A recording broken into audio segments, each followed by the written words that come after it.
My name is Danielle Chen, and I'm 31 years old. The night my boyfriend told me, we're not that serious, something invisible inside me folded up her apron, walked out of the kitchen of my life, and closed the door behind her. The wild part is, he said it like he was explaining weather. No malice, no drama, just a fact, apparently.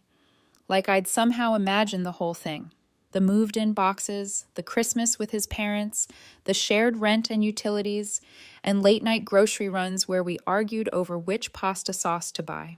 We were sitting in this little Italian place near our apartment, the kind with chipped candles and an espresso machine that hissed like it was offended by everything.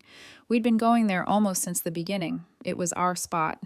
That night, it stopped being ours. Mason's phone buzzed on the table between us.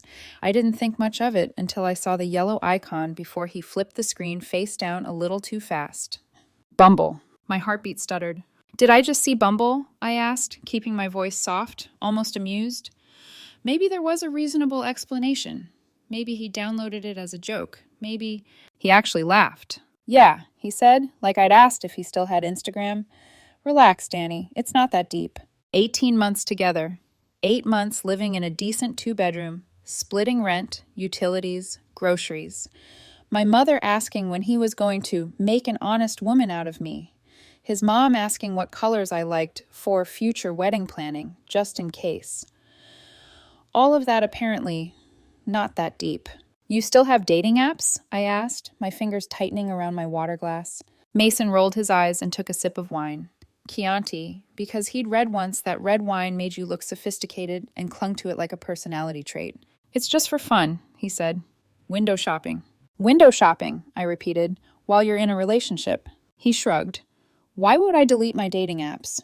We're not that serious, Danny. We're just living together to save money. You're acting like I proposed or something. Don't be so possessive. The word possessive landed like a slap I didn't get to react to. I'd introduced him to my entire family. He'd spent Christmas curled up on my parents' couch in ridiculous penguin pajamas my mom bought him. I deleted my apps 3 months in, after the night he told me, wine-drunk in earnest, I could see a future with you. Apparently, the future had an asterisk. So just to be clear, I said slowly, you think keeping active dating profiles while we live together is normal? God, you're so traditional. He pushed his curls off his forehead and gave me that exasperated smile he used when he thought I was being cute but ridiculous. Everyone does it. It doesn't mean anything. I'm not meeting anybody. I just like seeing who's out there. The version of me that still believed we were on the same page wanted to argue, to cry, to demand he pick us, or the apps. The version of me that quietly took off her apron that night just nodded. Good point, I said. He blinked, surprised that I wasn't exploding. The rest of dinner was a strange pantomime. I laughed in the right places. He complained about his boss, about traffic, about his fantasy football league. I paid attention to how often his phone lit up. When the check came, I insisted on splitting it. He looked confused but didn't argue. We walked back to our apartment. He kissed my forehead at the door and went straight to the bedroom, muttering something about an early meeting. I stayed in the living room, sitting on the edge of our thrift store couch with my coat still on. If we weren't that serious after 18 months of my commitment, what exactly was I doing? I watched the city flicker outside our third-floor window for a long time. Then I pulled out my phone. I hadn't seen the Tinder, Bumble, or Hinge icons in over a year. My thumb hesitated over the App Store like it was hovering over a launch button. Fine, I thought. If this is the game, I can play too. I re-downloaded all 3. Within an hour, my phone turned into a slot machine. Matches, likes, heart emojis. Men I didn't know trying to look casual in gym mirrors or holding fish like trophies. I swiped left more than right, not really interested in anyone, just taking inventory of what my life could look like if I wasn't not that serious with a man who thought I was a roommate with benefits. Then I saw him. Noah Rodriguez, 26. Same last name as Mason. I stared at the screen, my chest tightening. Noah was Mason's younger brother, the funny one, the one who cracked jokes at family dinners, and actually listened when I talked about my job. He liked the same shows I binge-watched, the same games I played on my laptop when Mason rolled his eyes and called them nerd stuff. Noah had super liked me on Bumble. For a full minute, I just stared at his face on my screen, so familiar and yet suddenly different. Not just my boyfriend's kid brother, but a man who had actively chosen me. Maybe it was petty, maybe it was insane, maybe it was both. I matched back. The message came instantly. Noah. Danielle, what are you doing on here? I swallowed, fingers hovering over the keyboard. Then I typed. Me. Same thing your brother's doing. Apparently, we're not that serious, so I'm keeping my options open. The typing bubble popped up, disappeared, then came back. Noah. He actually said that to you? I stared at the message, feeling something bitter and sharp rise in my throat. Me. Over lasagna and Chianti. Dating apps are just window shopping. Everyone does it. We're just living together to save money. A beat. Noah. That's messed up. He told us you two were basically engaged already. I laughed out loud. It sounded strange in the quiet apartment. Me. News to me. Noah.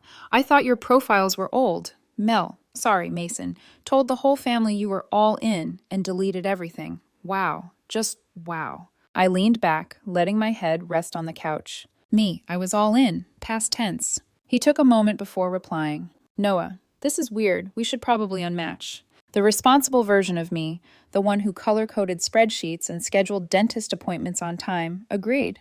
Me. Probably. There was a pause. Noah. Unless? I stared at the single word, feeling my pulse in my fingertips. Me. Kidding? Noah. Unless we at least talk. I feel like I just walked into a movie halfway through and I'm rooting for the wrong character. I snorted. Me. Don't worry, the character development's terrible. We talked for 3 hours. It started with the situation, how long Mason had kept the apps, the we're not that serious bomb, the way he'd acted like I was crazy for caring. Then it drifted into safer territory. Our favorite games. The show we were both secretly watching but hadn't admitted to the family because everyone else made fun of it. The fact that we both hated olives but pretended to like them because Gloria put them in everything. At one point, Noah said, "For what it's worth, you deserve better than my brother's half commitment. He's been bragging about you like you're his forever person." My chest ached. Me. Forever is hard to take seriously from someone who won't even delete an app. He sent a sad face emoji then. Noah. Sunday dinner is going to be interesting. I frowned at the phone. Me. Sunday dinner? Noah. Yeah, at my parents' place. Mason told Mom yesterday you're both coming. She's making lasagna and already stressing about the table settings. Mason hadn't said a word to me. Of course he hadn't. Me. No one told me. Noah. Classic. You should still come. Me. Why? So I can smile and pretend everything's fine while your brother swipes on strangers under the table? I could almost see Noah's grimace. Noah. Or, so we can stop pretending. My fingers hovered, then typed before my brain caught up. Me. You're suggesting we blow it up at family dinner. Noah. I'm suggesting honesty, with a side of chaos. He doesn't get to write the whole story and cast you as the crazy girlfriend. I stared at that line for a long time. Honesty. Chaos. I'd been playing calm, reasonable, understanding for 1.5 years. Where had that gotten me? Me. Your mom is going to kill us. Noah. She likes you more than him most days. You'll be fine. A beat. Then. Noah. Also, I'm wearing that blue shirt you said looked good on me at Christmas. Heat crept up my neck. I remembered that shirt. I remembered saying it too casually, like an afterthought, because anything more would have been inappropriate. Me. Dangerous choice. Noah. Oh, so we're doing dangerous now? I smiled, really smiled, for the first time since dinner. Somewhere down the hall, Mason snored softly, completely unaware that the life he thought he'd put on layaway just shifted underneath him. Not that serious, I whispered into the dark. Fine. Let's see how serious it feels when the entire family hears those words. Sunday came faster than I thought it would. By late afternoon, the apartment smelled like hairspray and expensive cologne. Mason spent almost 2 hours getting ready, trying on different shirts before settling on the one I'd bought him for his birthday. A designer thing he'd insisted on. $300 I'd told myself was an investment in our future. Funny how that word kept showing up in all the wrong places. How do I look? He asked, smoothing the fabric and checking himself in the hallway mirror. Good, I said, because he did, because he always did, because none of this was about how he looked. You too. He glanced at my dress, then at his phone. Mom's going to be thrilled you're finally wearing that. He meant the navy wrap dress Gloria had complimented last month when we went over for brunch. I'd bought it on sale and saved it for something special. I wasn't sure what special meant anymore. The drive to his parents' house was painfully normal. He talked about his fantasy league, complained about a coworker, scrolled through his phone at red lights. At one stop, I saw the Hinge notification banner flash briefly before he swiped it away with a practiced thumb. Everything okay? I asked. Yeah, work stuff, he lied easily. By the time we pulled up in front of the Rodriguez house at 5:45, I felt like I'd been split in two. The Danielle who'd been coming here for over a year, and the Danielle who knew this might be the last time. Gloria opened the door with her usual warmth. "Danny, sweetheart." She pulled me into a hug that smelled like garlic, perfume, and comfort. "You look beautiful. Mason, you clean up okay, I guess?" "Love you too, Mom," he said, kissing her cheek. Frank shook my hand with his usual two-pump grip. "Good to see you, kiddo." "Good to see you too," I said, my throat tight. Then I saw him. Noah was in the living room, leaning against the doorway, hands in his pockets. And yes, he was wearing the blue shirt. It hit differently now. The way it fit his shoulders, the open collar, the way his eyes found mine and flicked quickly away like we shared a secret neither of us had asked for. "Danielle," he said, walking over. "Wow, hey." He hugged me. Quick, warm, just a second too long to be nothing. His cologne was different than Mason's. Softer, less performative. "Hey," I said, trying to keep my voice steady. Mason clapped him on the back. "Look at you, finally on time for something." "Trying out this new thing called responsibility," Noah said. His eyes slid to mine for a moment, an unspoken, "Are you okay?" hanging between us. We settled into the living room. Gloria fussed over appetizers. Frank asked about my job. Mason held court with a story about his boss, performing irritation like a stand-up bit. All the normal rhythms of a family Sunday, except my skin buzzed like there was a live wire under it. Dinner was Gloria's famous lasagna, garlic bread, a salad no one really wanted but took out of politeness. We sat around the table, Gloria at one end, Frank at the other, Mason beside me, Noah across from me, Tony, Mason's older brother, running late as usual. We were halfway through the first plate when Noah cleared his throat. "So," he said lightly, "I saw something super weird on Thursday." Mason laughed. "What, your reflection?" Gloria swatted him with her napkin. "Be nice." Noah smiled, but his eyes stayed on Mason. "No, I mean, you were on Bumble." The air went still. Mason's fork paused halfway to his mouth. Gloria frowned. "Bumble? Isn't that a dating app?" "It is," Noah said, putting his glass down. "Weird, right? Since Mason's been with Danielle for, almost 2 years now?" I looked at my plate, tracing the edge with my fork. Mason let out a short, nervous laugh. "That must be an old profile. You know how those apps are. They keep your stuff up forever." "No," Noah said, pulling out his phone with infuriating calm. "It said active today. See?" He angled the screen toward the table. There it was, Mason's profile, recent photos, one from the beach trip I'd paid for, a status updated a month ago. Gloria's face crumpled. "Mason!" Frank's jaw flexed. "Is this a joke?" "It's nothing," Mason said quickly. "I just never deleted it. It doesn't mean anything. I told Danny it's just for fun." Gloria turned to me, eyes searching. "You knew about this?" I took a breath. It felt like stepping off a ledge. "I found out Tuesday," I said quietly, "when we were at dinner. Mason told me we're not that serious, that it's normal to keep dating apps when you're living with someone." The words hung there, ugly and heavy. Gloria's voice sharpened. "Not that serious? You're living together?" Frank's hand hit the table harder than he meant to. The silverware rattled. "Mason Alexander Rodriguez, what is wrong with you?" "You're all overreacting," Mason snapped. His easy charm evaporated, replaced by defensive irritation. "It's 2025. People don't delete apps just because they're in a relationship." "Actually," Noah cut in, "normal people do." Mason glared at him. "Stay out of it, man." "Kind of hard," Noah said mildly, "since you're dragging my family into your mess." Gloria rubbed her temples. "I don't understand. You told us Danielle was serious. You had us thinking." "I was serious," I said. "He wasn't." Silence. Just the ticking of the kitchen clock and the distant hum of traffic outside. Noah cleared his throat again, and this time there was something almost wicked in his eyes. "Also," he added, "Mason, you might want to know. Danielle and I matched on Bumble. If the table had been simmering before, this was the lid blowing off." Mason's face went from pink to white to a furious, blotchy red. Gloria's hand flew to her mouth. Frank muttered something under his breath that sounded suspiciously like a prayer. "You what?" Mason exploded, pushing back from the table so fast his chair screeched against the floor. "Technically," Noah said, utterly unapologetic, "I super liked her first." I stayed very still, my fingers laced together under the table so no one could see they were shaking. "You matched with my brother?" Mason shouted at me. You stayed on 3 dating apps for our entire relationship, I said quietly. I re-downloaded mine for 3 days. You called it window shopping. I followed your rules. That's different, he snapped. How? I asked. Because you decided it is? It just is, his voice cracked with fury. You don't match with my family. That's insane. Noah snorted. So matching with strangers is fine, but your girlfriend matching with someone who actually knows what you're doing is where you draw the line? Interesting ethics, bro. Shut up, Noah, Mason snarled. This is between me and Danielle. Actually, Frank said, speaking up for the first time in a while, this is between you and your complete lack of respect. Everyone turned to look at him. Frank set his fork down carefully. Danielle, I'm sorry you've wasted 18 months on my son. Dad, Mason barked. Frank's gaze didn't waver. We raised you better than this. This young woman has been nothing but good to you. She helped with your rent. She planned holidays. She's been at every family event, helping your mother in the kitchen. And you're on dating apps, keeping your options open like she's some temporary subscription. Gloria's eyes were shiny with tears. Mason, this is disgusting. I'm ashamed. Mason's voice dropped, low and desperate.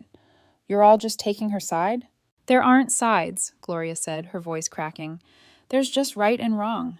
Danny's not some random girl, Frank added. She's family. Or she could have been, if you didn't torch it.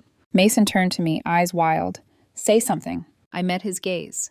This was the part of the movie where the heroine begs, where she tries to salvage something from the wreckage. I didn't feel like a heroine. I felt done. You told me we're not that serious, I said. You made your position very clear, so I adjusted mine. You can't just...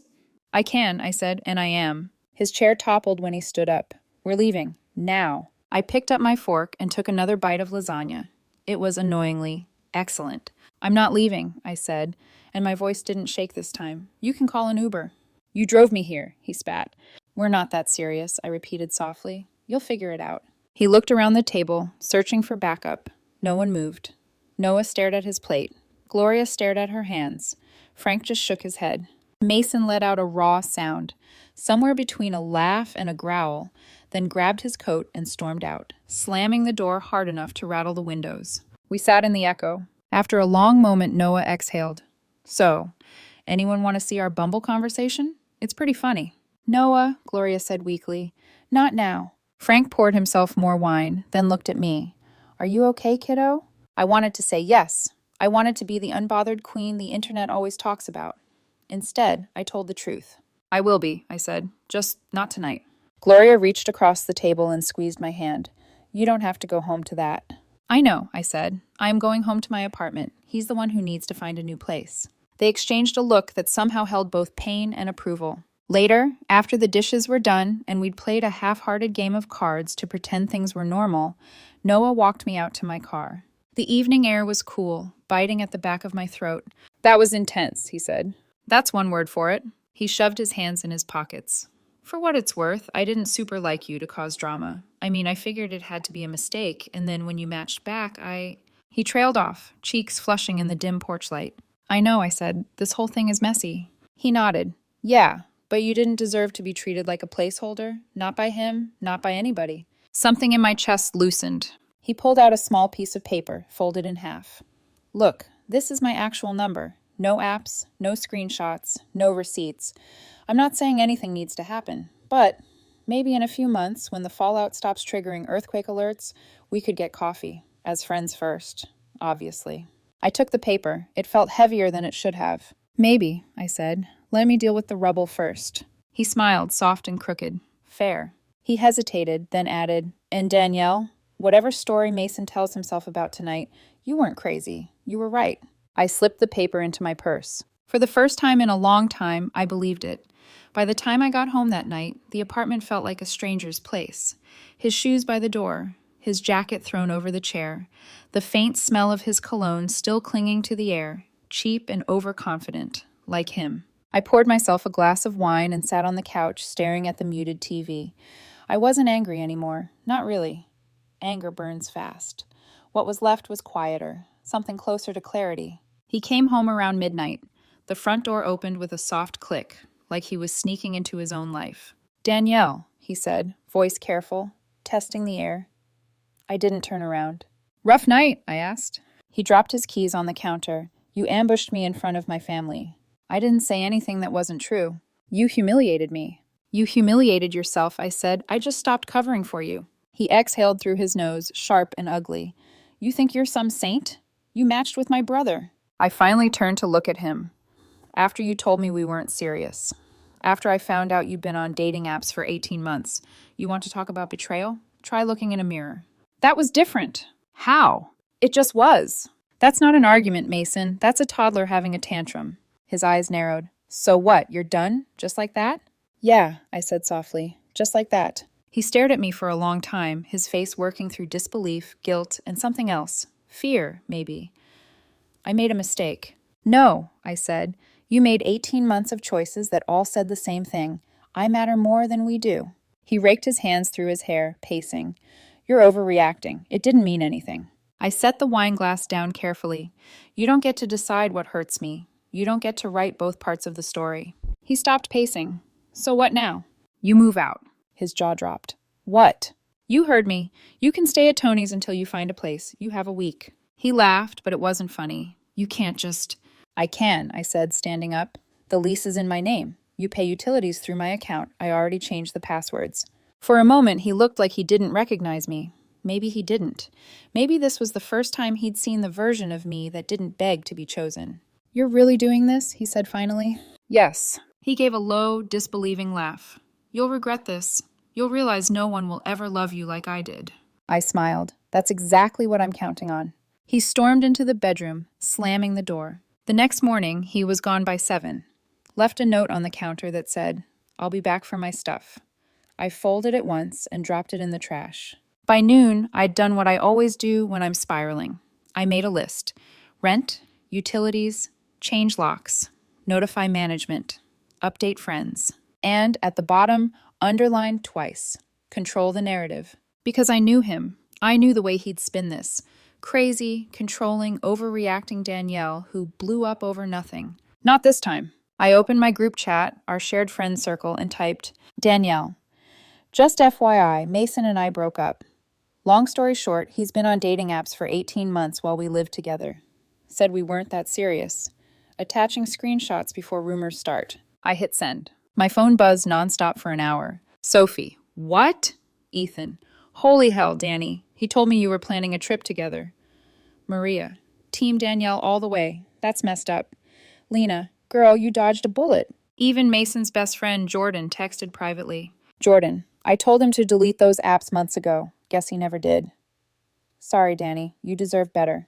The relief was almost physical, like exhaling after months of holding my breath. That night, he called. I let it ring, then ring again, then again. 23 missed calls, 3 voicemails. The first one, tearful apologies. The second, shouting. The third, quiet fury. You're destroying my reputation. You think people won't see what you're doing? You'll regret this. I blocked his number. 2 days later, my building manager called.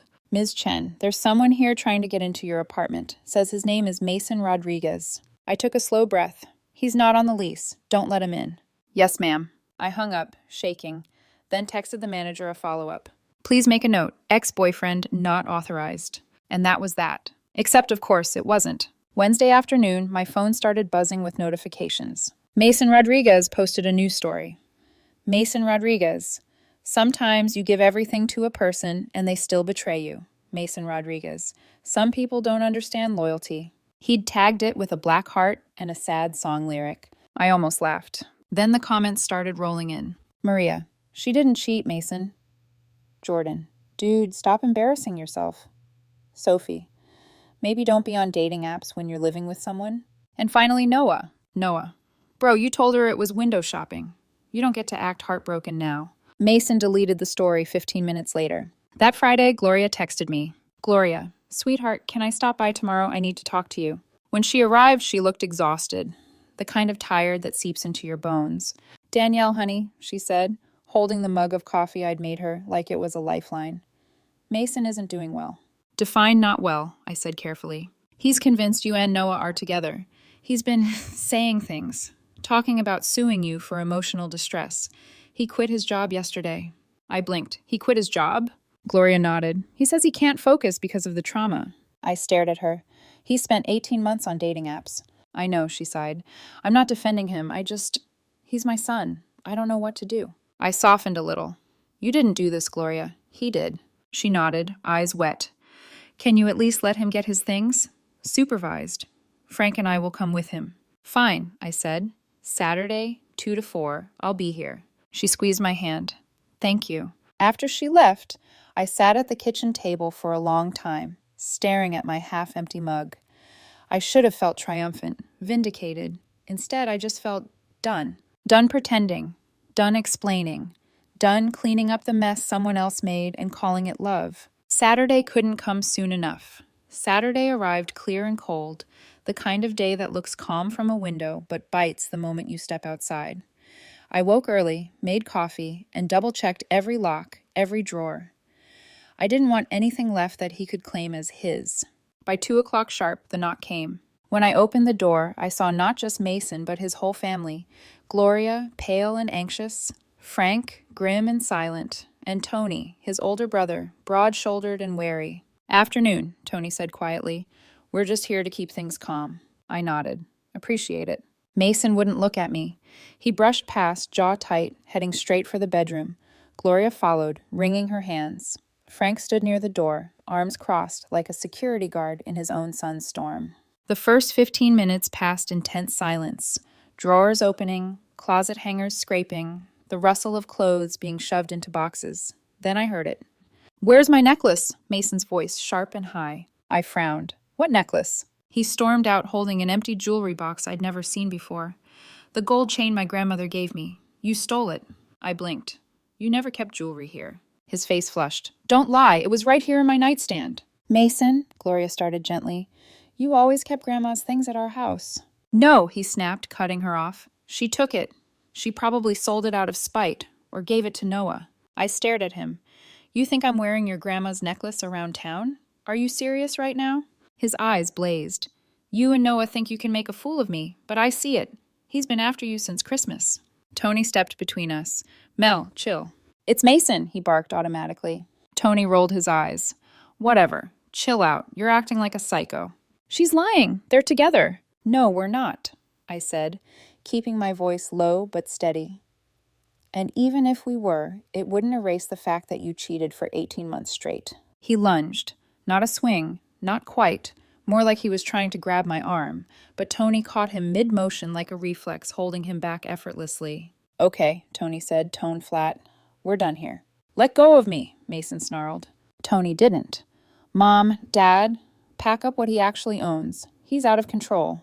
Gloria was crying softly now. Mason, please stop. This isn't helping. Mason's voice cracked. She'll ruin me. I exhaled, finally feeling something colder than fear. Pity. No, Mason, I said. You already did that yourself. He jerked in Tony's grip, but his brother hauled him toward the door like he weighed nothing. Come on, Tony muttered. We're leaving before you make it worse.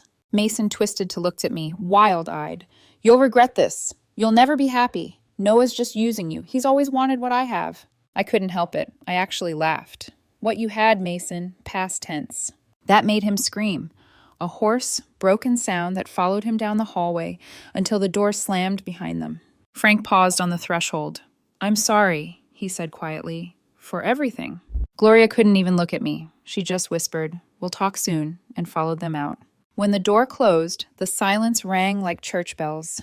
I stood in the middle of the living room, heart pounding, and realized I wasn't shaking anymore. It was over. Not in the dramatic, movie-ending way, just over. 10 minutes later, my phone buzzed. Noah. She just accused me of stealing Grandma's necklace, the one Mason sold 2 months ago for concert tickets. Me. He sold it? Noah. Yep. Told me not to tell Mom. Sold it on Poshmark for $200. I've got screenshots. He sent them. The listing, the messages, even a shipping confirmation. I forwarded everything to Gloria with one line, just in case he tries to file a police report. Her reply came a few minutes later. Thank you, sweetheart. We're getting him help. I stared at the message for a long time. Help. That word sounded a lot like damage control, but maybe she meant it. Maybe Mason really had slipped into something worse than immaturity. Something that looked like self-destruction wearing pride as armor. Sunday morning, I woke to chaos. My phone was blowing up. Sophie. Girl, did you see it? Maria. He made a TikTok. Ethan. You need to check this. My stomach dropped. I opened the app. There he was, Mason, face puffy, eyes red, sitting on the floor of what looked like his parents' guest room. The caption read, "When your ex destroys your life because you wanted independence." The video played over a melancholy song with Mason mouthing along, "You don't know what you have until it's gone." I actually laughed out loud. The comments section was a war zone. At Layla.loves, "Independence eel cheating now?" At Mariah Terexo, "This ain't trauma, it's consequences." At Noah Rodriguez, "You literally told her you weren't serious, bro. Pick a lane." At Sophie writes, "Girl boss, energy," from Danielle TBH. By noon, it had 50,000 views. By 3, it was deleted. But the internet doesn't forget. Someone screen recorded it and posted it on Twitter with the caption, "Tell me you're delusional without telling me you're delusional." The replies were brutal. Memes, jokes, duets, people reenacting his window shopping line. I should have been horrified. Instead, I felt free. I hadn't needed revenge. He'd done it himself. That night, Noah texted again. "Noah, you okay?" Me, "Yeah," weirdly calm. Noah, "You deserve calm." I smiled. Me, "How's your mom?" Noah, embarrassed, tired, cooking lasagna like it's penance. Me, "Lasagna fixes everything." Noah, "Almost. Coffee fixes the rest. You still owe me that one, remember?" Me, "Yeah, when the dust settles." Noah, "Good, I'll bring the blue shirt." I stared at that message longer than I meant to. Then I turned off my phone, set it face down, and let myself fall asleep, for the first time in months, without wondering who else's messages my boyfriend was reading in bed. The next morning, sunlight hit my pillow. No anxiety, no waiting for his footsteps in the hall, just silence. Peaceful, uncomplicated silence. I didn't realize until then how heavy noise had been, 3 months later. If you'd told me back then that the wreckage of my relationship would turn into the quietest piece of my adult life, I would have laughed in your face. But here I am, same apartment, new locks, new furniture, new stillness. And somehow, everything feels lighter. Mason, he's gone, literally. After the TikTok fiasco, after the viral comment wars, after the memes calling him Mr. Window Shopper spread like wildfire, he quit social media altogether. Then his job, then, apparently, the state. Tony told me he moved to Colorado to live with their aunt. Fresh start, he'd said. New city, same excuses. Mason was still on the dating apps, still telling people his last girlfriend went crazy. He learned nothing, of course. Some people mistake chaos for personality. Gloria and Frank sent me a card a few weeks later, handwritten, trembling script. "Dear Danielle, we're deeply sorry for everything you endured. You didn't deserve it. Thank you for handling things with grace, even when our son didn't. Love, Gloria and Frank." Tucked inside was a check for $80 to replace the mug Mason broke. I never cashed it. I keep it in my drawer. A quiet reminder that accountability sometimes skips a generation, but decency doesn't. As for Noah and me, well, yeah, we're together now. Before you judge, hear me out. We didn't rush. We didn't leap from one mess into another. We took 2 months of nothing but texting, not flirting, not hinting, just existing. Talking about movies, books, weird family habits, and how hard it is to unlearn being someone's apology sponge. Then coffee, just one. Then another. By the third, he deleted his dating apps without me asking, just slid his phone across the table and said, "This is what commitment looks like to me." I didn't know whether to cry or laugh. I ended up doing both. Now we see each other a few times a week. Separate apartments, no shared leases, no blurred boundaries. Gloria and Frank know, of course. It's awkward, but oddly supportive. Frank calls us the upgrade. Gloria makes lasagna every Sunday and insists we come by as friends for now. Tony thinks the whole thing's hilarious. He once told Noah, "If you break her heart, I'll take her side too." Even that made me laugh. Every so often, Noah catches me checking his phone. Not snooping, not really, just reflex. He never flinches. He just turns it toward me. "Here," he says. "Nothing to hide." And there never is. He gets it. He saw what his brother's kind of dishonesty does to someone. The ring money, the one I'd been saving quietly, thinking Mason was the one, it went somewhere better. Index funds, diversified, already up 12%. Better return on investment than a doomed engagement. Sometimes I still get random DMs from strangers, screenshots of old posts. "Hey, are you the girl from the TikTok?" Queen behavior, honestly. Window shopping. Classic. I don't reply. I don't need to. The internet already wrote the ending for me. Last weekend, Noah and I sat on Gloria's porch after dinner. The sky was bleeding gold and pink, cicadas humming like a soundtrack. He handed me a glass of wine. You ever think about how weird this all is? All the time, I said. Your mom apologizing for your brother's dating apps wasn't on my 2025 bingo card. He laughed, low and genuine.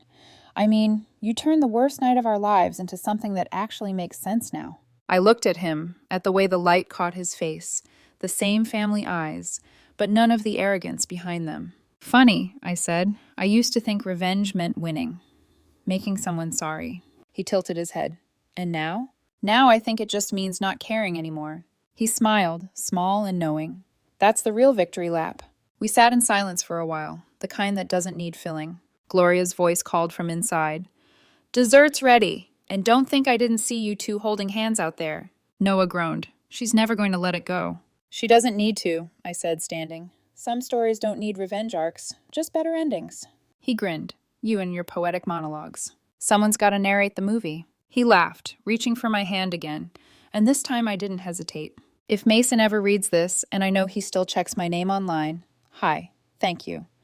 For showing me exactly what I don't want in a partner, for turning not that serious into a mantra I use to measure my worth against anyone who makes me feel small, and for being so spectacularly awful that your brother looked like redemption by comparison.